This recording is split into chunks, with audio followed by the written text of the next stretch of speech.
Hello. I majored in visual design, and I am currently working at a corporate public relations team. I have a daughter who just entered kindergarten. My husband is a jewelry designer, and he has been dexterous since he was young. Although we were in different fields, we had a good connection as we both worked in the designing field. I have also been good at art since I was young, and I have always been interested in overall art. When my friends bought a paper doll set from a stationery store, I made my own paper dolls. My friends told me that my dolls were prettier than the ones sold in the store. They even bought me snacks and asked me to draw theirs too. Thankfully, my parents understood and supported my passion for art, so I was able to continue drawing. Both of my parents were working, so they could afford to let me pursue my passion. I have been preparing for art school since I was a freshman in high school, and I have also won many art contests. My skills were recognized by the teachers at the Art Academy, and they were confident that I would pass. I applied to multiple art universities and was accepted to many. I also had a good SAT score, which allowed me to attend the school of my choice. Campus life was great, and even though I had a lot of work, I was happy to be studying the design I loved. It was fun to work late with my classmates and hang out together. Like every college student, I also dreamed of a campus romance. My vague dream came true in the beginning of my sophomore year. One of the seniors from my club asked me for a favor. My friend offered me a blind date, but I actually had a boyfriend. She asked if I could take her place, and I agreed out of curiosity. On the day of the blind date, I went to the cafe where I was supposed to meet the guy, wearing makeup and bright clothes. In the cafe, I met the man and the senior who were waiting for me. The senior introduced me to the man, who was a friend of my friend. He had just returned to school this year after serving in the army, and he was majoring in craft. After the introduction, the senior left, and we were sitting awkwardly. I was trying to think of what I should say when the guy introduced himself. He was trying to break the ice, and since we were in similar fields, we got along well. I forgot I was a substitute and had a great time with him. We talked for about 2 hours, losing track of time. When we said goodbye, he gave me his number. I liked him, so I gave him my number too. We kept in touch from time to time. We had dinner and watched movies together from time to time. Not long after, he asked me to be his girlfriend, and we began to date. We weren't going to the same school, so we couldn't say we were a campus couple. But as we were both university students, it felt like we were meant to be. I don't know if it was my first time dating anyone, but every moment with him was exciting and fun. When I became a senior, my boyfriend graduated first. He applied to a couple of companies to get a job, and he got an internship at one of them. I also began to apply to companies with my portfolio, preparing for my own job search. I knew that if I didn't prepare in advance, I could end up without a job after graduation. Luckily, my grades were good, and I won many awards from big competitions, which helped me secure a few interviews. The preparation went well, and I was ready to graduate. Then something unexpected happened. My boyfriend called me after school and said he had left work early to have dinner with me. Unlike other days, he took me to a very nice and luxurious restaurant. I was worried it was too expensive, but he reassured me and took me by the hand. He had already made a reservation, and the restaurant chef led us to a private room. We had a delicious meal with a fancy menu and enjoyed each other's company. Then my boyfriend took out a little red box in front of me and asked, "Daisy, will you marry me?" He opened the box to reveal a beautiful diamond ring that he had designed himself. I was so surprised that I almost choked. He explained that he had put his heart into designing the ring, which had a diamond in the center, and 4 little heart-shaped diamonds around it. I was overwhelmed with joy and said yes to his unexpected proposal. We got married even though I was a bit young. We had our wedding only a few months after graduation. People around me told me I was getting married too early, but I didn't care. I was just so happy. On my wedding day, I wore a ring that my boyfriend designed for me and showed it off to my friends and relatives. People envied the unique design embedded with a large diamond. I also got a job shortly after we got married. My husband and I were busy with work, so we could barely see each other late at night. But we comforted each other that we would have a more relaxed life later on. But I guess I was the only one dreaming of having a happy family. My marriage shattered into pieces just a week before our first anniversary. My husband cheated on me. I never imagined. He has always been sweet to me. I couldn't imagine that he was having an affair.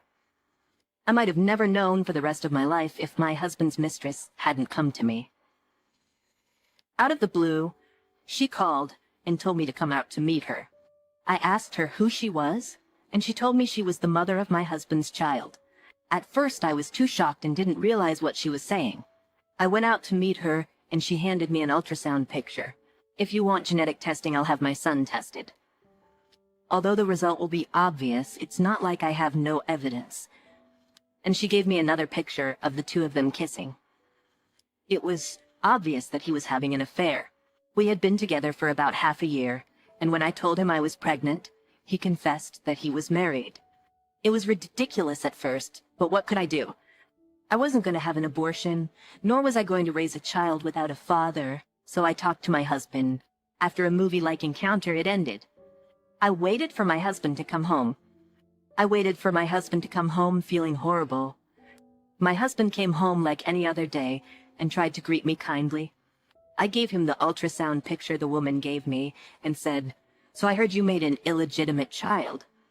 When I asked him a question, his face turned pale. Then I realized she wasn't lying. It felt like the world was falling apart. My husband kneeled in front of me. I thought he was going to beg for forgiveness. I still loved him then, so I was hoping that he would come back to me after breaking up with her. But that's what he said. "Daisy, I'm really sorry." "I am, but let's get divorced." Patty is the relative of my company's director. In fact, our company is suffering from financial difficulties nowadays, so if I don't support her, I might lose my job. "I still love you, but I have no choice."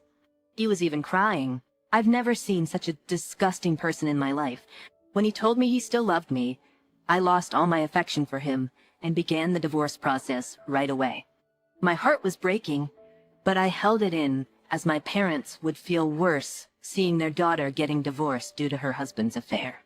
I've been so into my husband that I couldn't see the situation clearly, but then I came to my senses. My husband was responsible for the divorce, so I was able to receive alimony.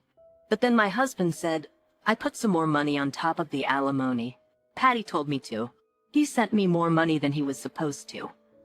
I was at a loss for words at his shameless attitude. I threw the wedding ring at his face. I didn't even want to see the ring that he told me he designed for me. And you know what he did? He picked it up and took it with him. What a loser. I felt sorry for myself, thinking how I could have loved such a person. After the divorce, I focused on work. I gave all the alimony to my parents. They kept the money, saying that they would give it back to me when I needed it. Shortly after, I fainted at work. I had been working too much to forget about the divorce, so I wasn't feeling well. I woke up in the ER, and there was a man sitting next to me. Are you awake? He asked. I saw you collapse, so I just took you here. Are you okay? Then he introduced himself. I went to your company to have a meeting as I'm working with them. As I'm working with the TF for collaboration, I am currently with a jewelry brand's design team that your company is launching. He introduced himself as a jewelry designer and he seemed kind. He handled all the procedures at the hospital and even paid the bills on my behalf, patiently waiting until I woke up. I was so grateful that I tried to repay him with a small compensation, but he refused. He simply told me to take care of myself and left. After that day, we would run into each other from time to time.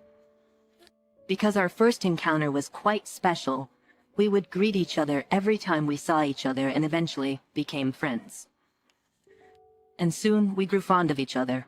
I confided in him about my past and my fear of getting hurt again. I told him that I still couldn't trust a man. He said he understood and would wait for me until I was ready. He advised me not to rush into anything. Then he hugged me. I couldn't make up my mind for a few months, but he patiently waited for me. My parents told me that I couldn't live with my scars forever, and they cheered for my second marriage. Their support gave me strength, and I started dating him. He was older than me, so he wanted to get married, but he was cautious because he didn't want me to get hurt again. I knew he wanted to marry me, but as it was my second time, I was even more careful. But then I changed my mind after meeting his parents and family. He invited me to his house to meet his family, and his parents and brother were waiting for me. My boyfriend's mother wasn't feeling well, but she still made a big dinner for me. Then she called me into her room. She said she heard about my difficult past and told me to forget about it. She didn't mean to be nosy, but she wanted me to be her daughter-in-law. She said she didn't have many days left to live and apologized if she was being rude. She held my hand tightly while talking to me, and I became emotional. So on the way back home that day, I asked my boyfriend, "Shall we get married?" He looked confused for a moment, but then he grinned brightly and hugged me. We began to prepare for the wedding. We had a small wedding and didn't have much to plan, so we got a house first and registered before the wedding. It was the day I was packing to move to our house.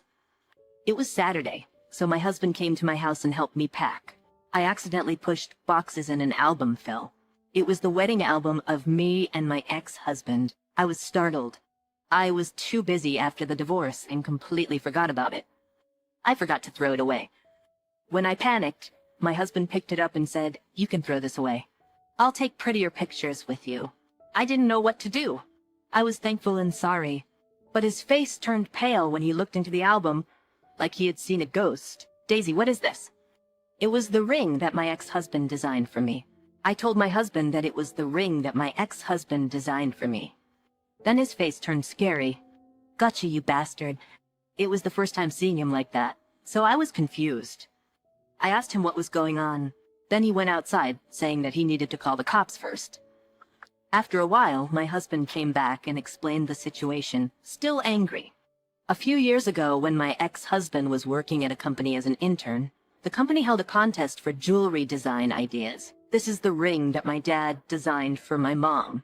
My father-in-law runs a jewelry shop. My husband became a jewelry designer, following in his father's footsteps. My dad made this ring with all the money he had and proposed to my mom. I always thought my mom's ring was pretty, so I brought it to the company to use as a reference for the contest. But then it was lost. I was sure that I had put it in my desk drawer. I knew someone had taken it, but I couldn't find it in the end.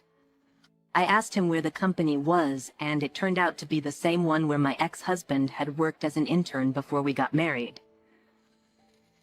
I couldn't look at my mom's face for a few months after I lost it. My mom said she was okay, but I never felt okay. I knew what it meant to my parents. We immediately stopped packing and headed to the police station. The police said that we could sue my ex-husband for theft. I handed over the information I had to the police. My ex-husband came to the police station in the evening. "Why did you call in an innocent man like me?" He was still shameless. When my husband approached the ex-husband, the police stopped him and explained the situation.